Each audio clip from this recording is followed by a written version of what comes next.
Merhaba herkese, Evrenin Enerji Atölyesi'ne hoş geldiniz.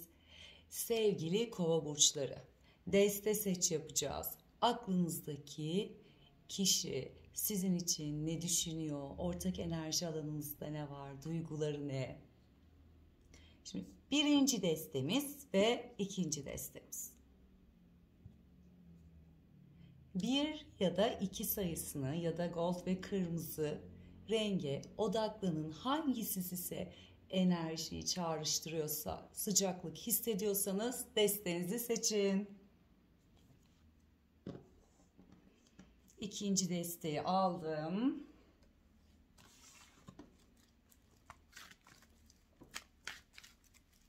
Kova burcu, aklınızdaki kişinin size olan enerji alanında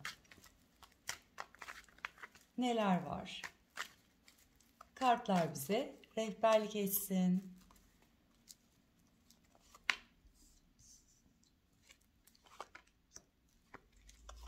İsterseniz videoyu burayı sarabilirsiniz beklememek adına.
Tekrar merhaba Kova burçları, birinci desteği seçenler.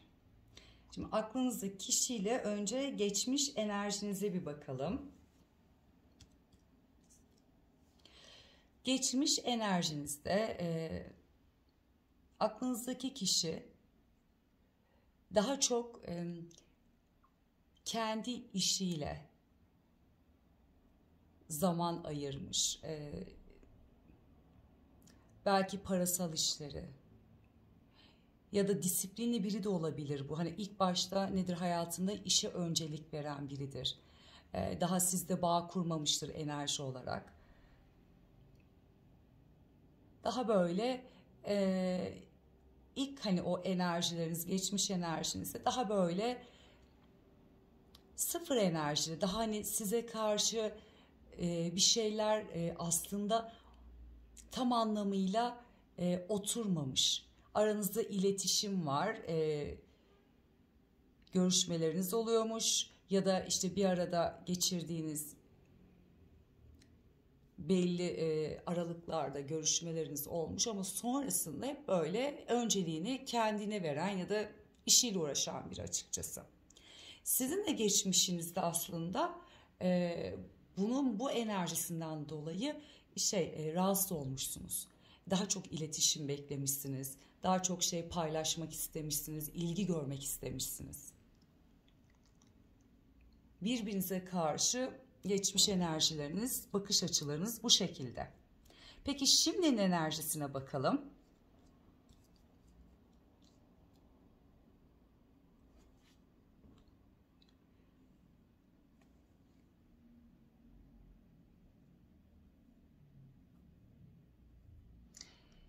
Şimdinin enerjisinde karşı taraf sizinle aslında geçmişe göre daha eylemsel, daha tutkusal,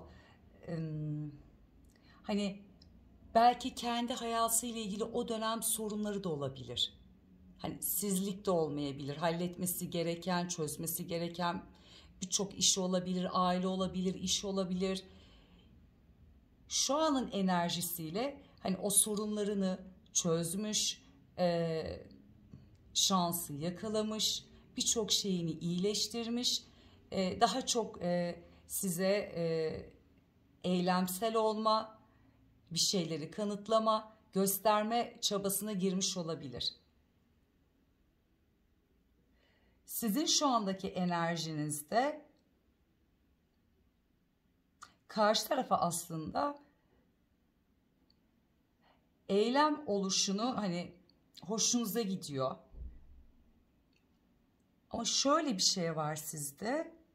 Bir şeyleri saklamak var şu anın enerjisinde. Bir şeyleri kapatmak. Belki duygularınızı göstermek istemiyorsunuz. Hislerinizi saklayabilirsiniz. Ya da sakladığınız bir enerji de olabilir şu an. Bununla ilgili biraz böyle çelişkiler yaşıyorsunuz. Karşı tarafın düşüncesinde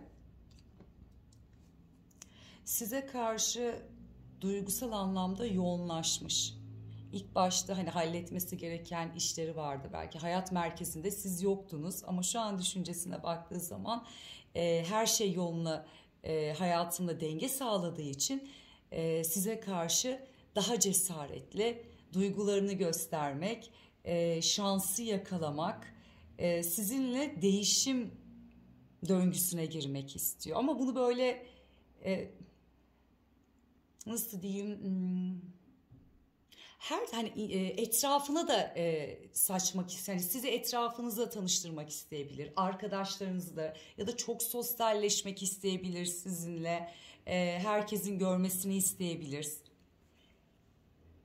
Düşünce enerjisinde şu an size karşı böyle kıpır kıpır çok mutlu ve iyi gelen bir enerji var ve düşüncesini dediğim gibi duygularını da almış.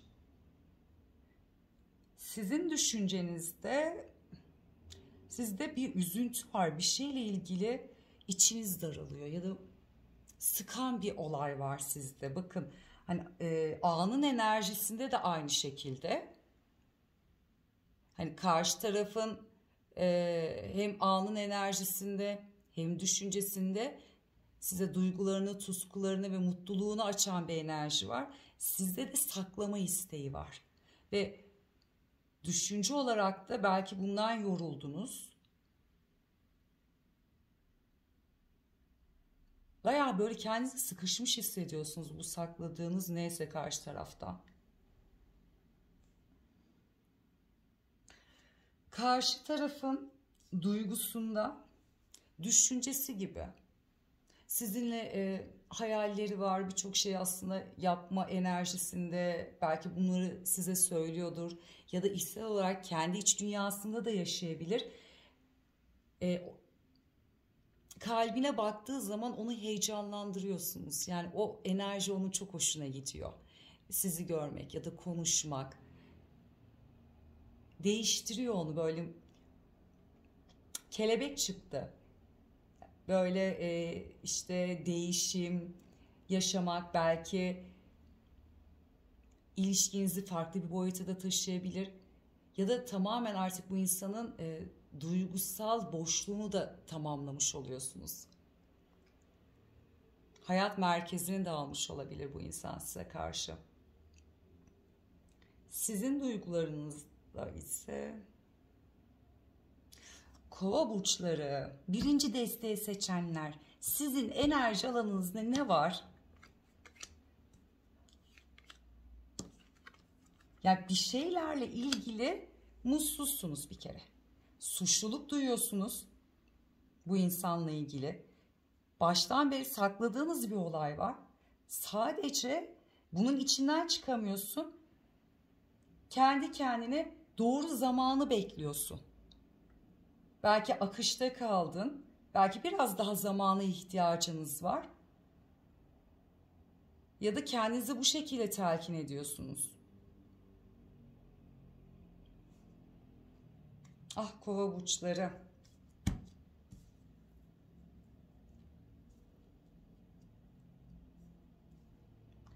Karşı taraf sizin için ne yapar dediğimde şöyle diyor. Ben sana her şeyi sunarım. Yepyeni bir hayat. Senden çok etkileniyorum.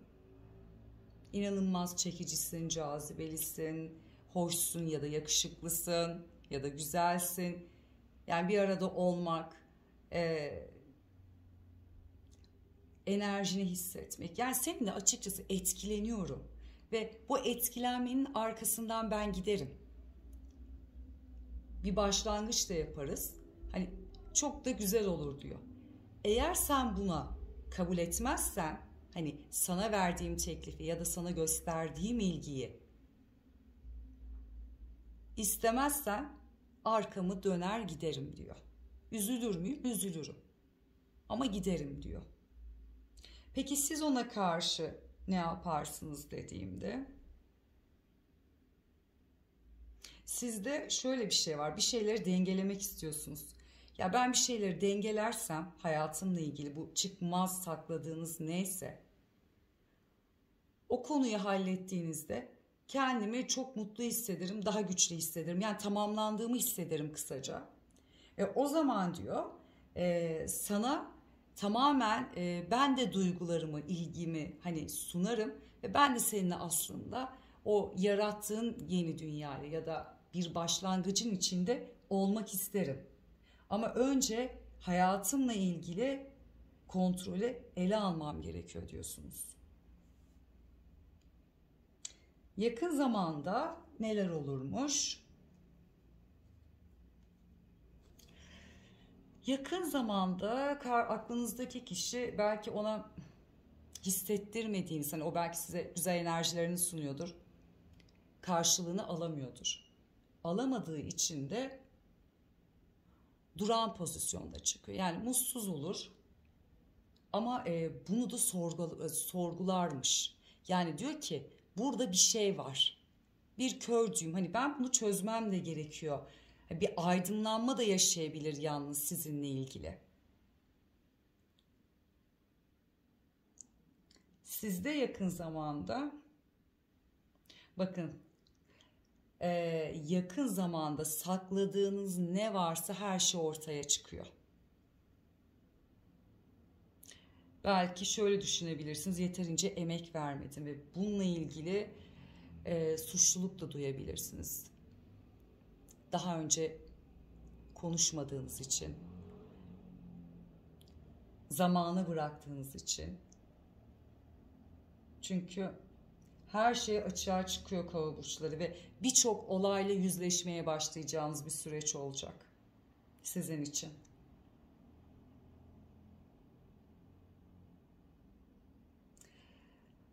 Ortak gelecekte açıkçası tam biraz herkesin kendi enerji alanını verdi. Biliyorsunuz enerjiler sonrasında değişebilir ama şu anın enerjisinde şöyle bir şey. Yani madem öyle, hani her şey çıktı ortaya, yani bundan dolayı kendini bir tık yorgun hissedermiş. Ama kendini de güçlendirirmiş. Koşullar buysa diyor, kendini yani güçlendirmem gerekiyor.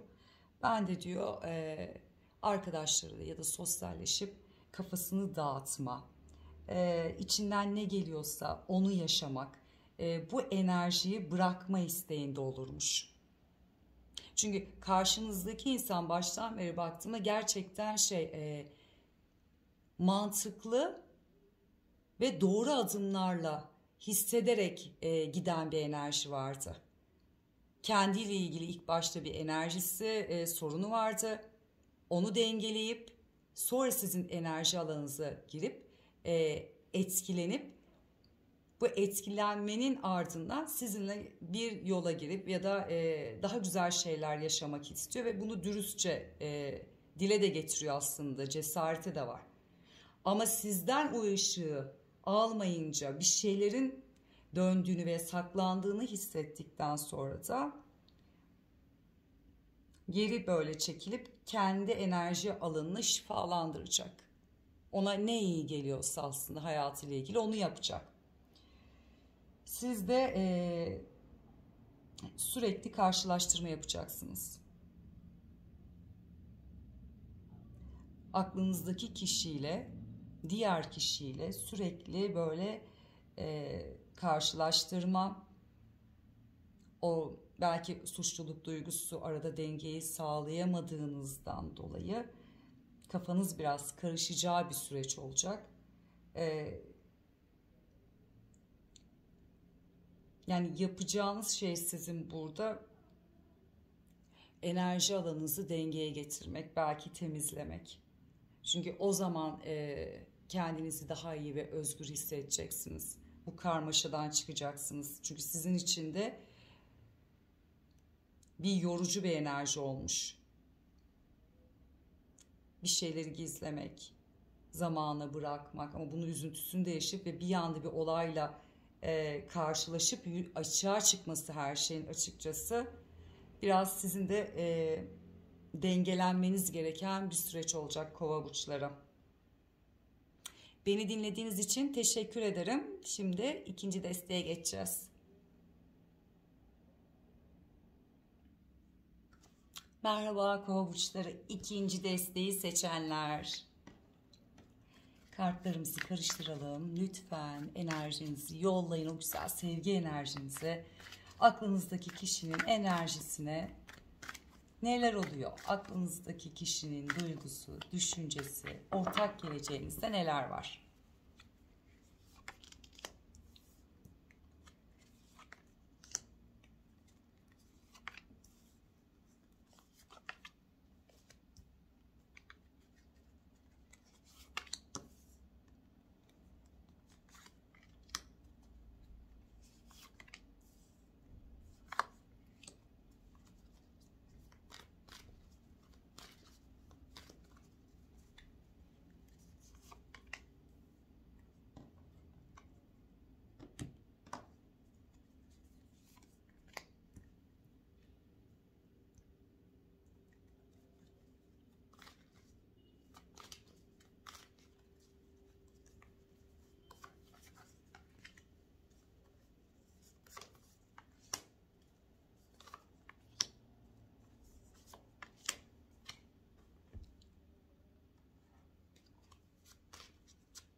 Tekrar hoş geldiniz Kova burçları ve ikinci desteği seçenler.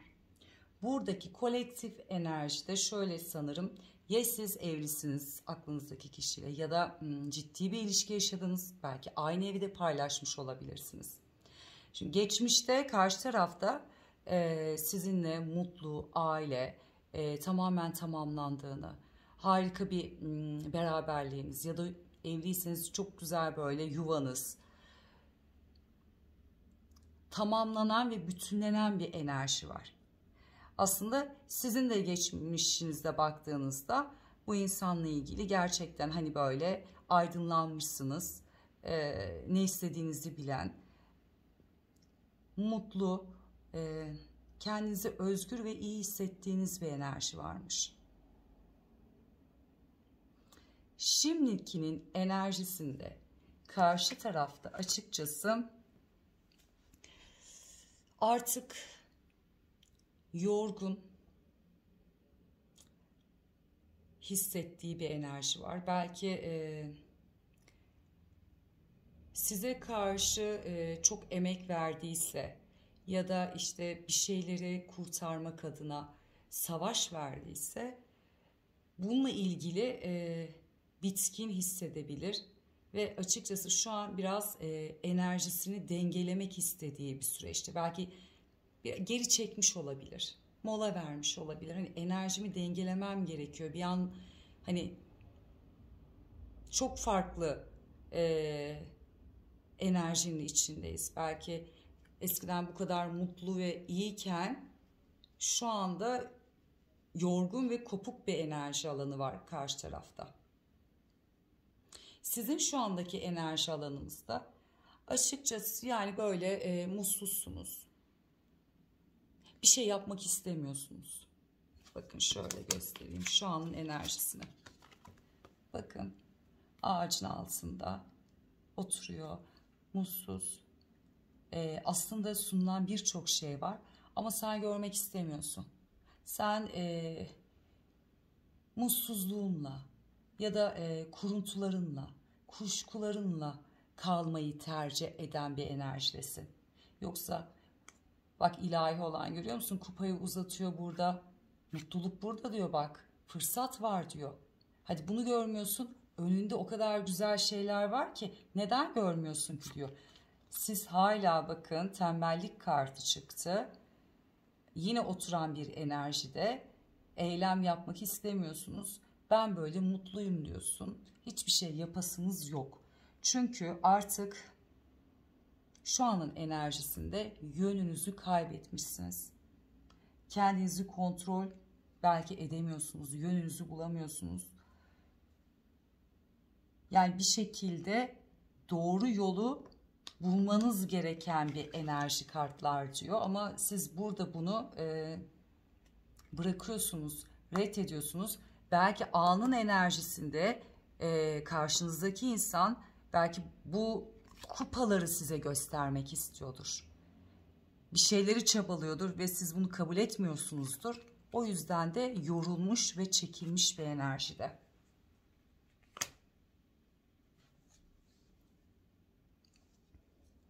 Karşı tarafın düşüncesinde size karşı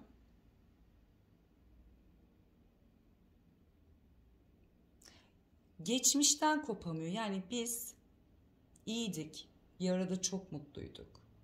Çocuksu bir enerjiniz vardı. Burada hani çift olmaktan öte belki çok iyi arkadaşlık bağlarınızı da kurmuş olabilirsiniz birbirinizle. Yani birçok yönden diyor biz tamamlanıyorduk. Ne istiyorsak onu yapıyorduk diyor. Yani düşüncesi hep böyle, böyleyken niye böyle? Hani iyiydik, bu şekildeydik. Sizin düşüncenizde karşı tarafa sessizlik, buz gibisiniz ve sadece yine durağan enerjidesiniz. Düşüncenizde de ben dinlenme ihtiyacım var, ara vermek istiyorum ve yorgunum diyorsunuz. Ama bunu derken hiçbir duygu belirtisi yok. Karşı tarafın duygularında size ne diyor? Sabır diyor. Sabır çekiyor vallahi. Bir şeyle sınanıyorum, ne oluyor diyor. Ya da bir şeyleri görmem, öğrenmem gerekiyor diyor seninle ilgili. Çünkü şu an duygusunda sizle ilgili şüphe, kuşku, bir şeyleri sürekli karşılaştırıyor. Öyle mi böyle mi? Yani duygusal anlamda duygularından çok düşüncesi gibi zihin çok fazla çalıştırıyor sizle ilgili.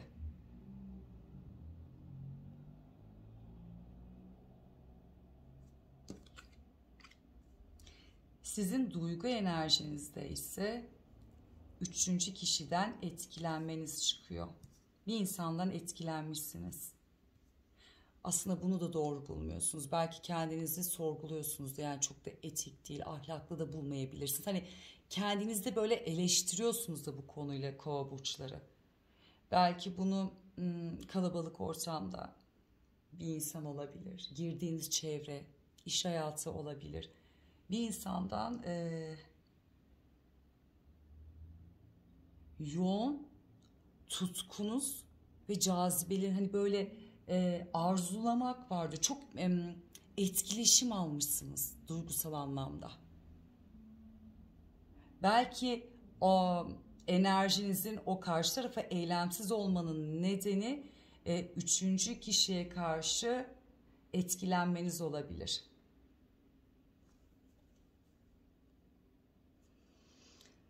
Aklınızdaki kişiye şöyle diyelim, hani senin için gerçekten ne yapar dediğimizde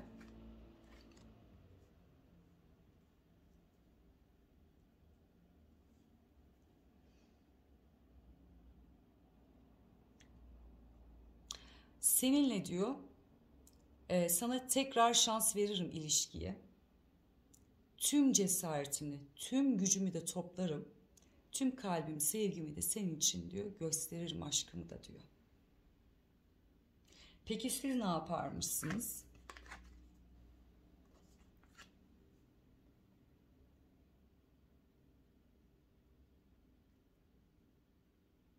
Sizin enerjinizde mutluluk var, tamamlanmak var. Yani hisleriniz öyle ki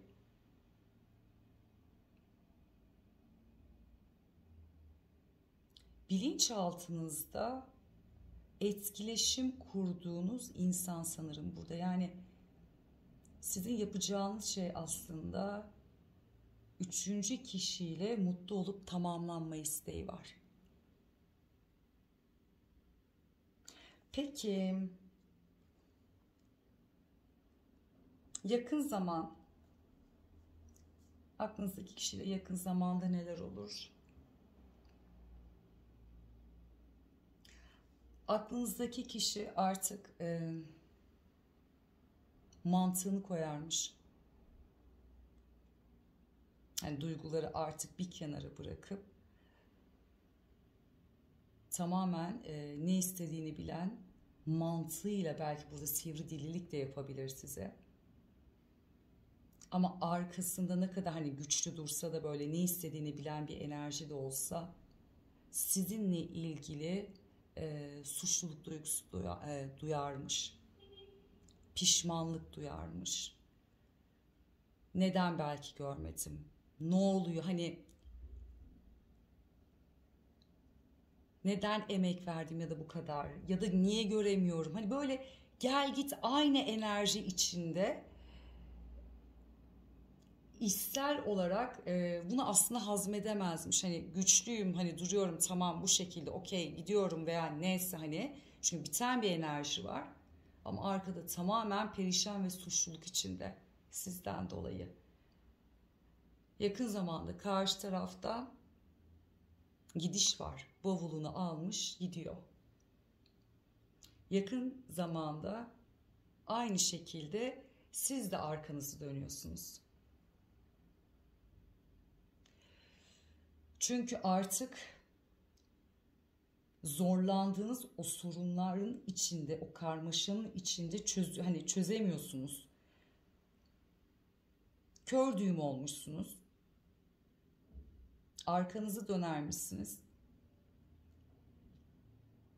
O etkileşim aldığınız kişiyle belki ona karşı belki duygularınızı, sevginizi, ilginizi gösterebilirsiniz. Peki aklınızdaki kişiyle ortak geleceğiniz ne olur? Burada kova burçları bir birleşme görmüyorum. Çünkü burada aslında yavaş yavaş bir ilişkinin bitişini gösteriyor. Her iki taraf baktığımızda eğer mutluymuş, karşı taraf sürekli dengede ve sizin için belli bir süre emek de vermiş ve yorulmuş ama devam da etmek istemiş. Sizde isteksizlik ve mutsuzluk oluşmuş bu insana karşı ve hiçbir eylem yapmak istememişsiniz. Üçüncü kişiye karşı hayatınız, yani belki o mutsuzluğunuz, hani mola vermek dediğimizde işte kendinizi kaybetmişsiniz ya, o üçüncü kişi sizin bu enerjinizden aslında çıkarmış. Yani ona hissettiğinin enerji sizi ayakta tutmuş. Oturan, mutsuz olan, belki dünyadan bile kopmuş olabilirsiniz birçok kişiyle. O insanın enerjisi çok iyi geldiği için aslında onunla tamamlanma isteğindesiniz. Büyük bir ihtimalle karşı tarafta belki bunu sezinlemiş olabilir ya da bir şeyleri netleştirmiş olabilirsiniz. Bununla ilgili suçluluk ve gidiş, siz de aynı şekilde. Ortak geleceğinizde burada bir bitiş. Evliyseniz ayrılabilirsiniz. Çünkü karşı taraf artık özgürlüğünü istiyor. Diyor ki ben çok savaştım senin için, çok güçlü durdum ama yapılan haksızlıkların artık bedelinin ödenmesi diyor sizin için. Hani artık benim için ilahi adalet işlesin. O kadar anlayışlıydım ki sana karşı ama artık şu an ben özgür olmak istiyorum. Sizin için de yol alma. Siz de gitmek istiyorsunuz. Aynı enerjide sen de diyorsun ki artık sıkıntılı bir sürecin sonuna geldim ve kurtuldum. Artık iyileşiyorum. Koşullarım değişiyor. Gitmek istediğim yere gidiyorum diyorsunuz. Sevgili kova burçlarım, beni dinlediğiniz için çok teşekkür ederim. Tekrar başka bir videoda görüşmek üzere.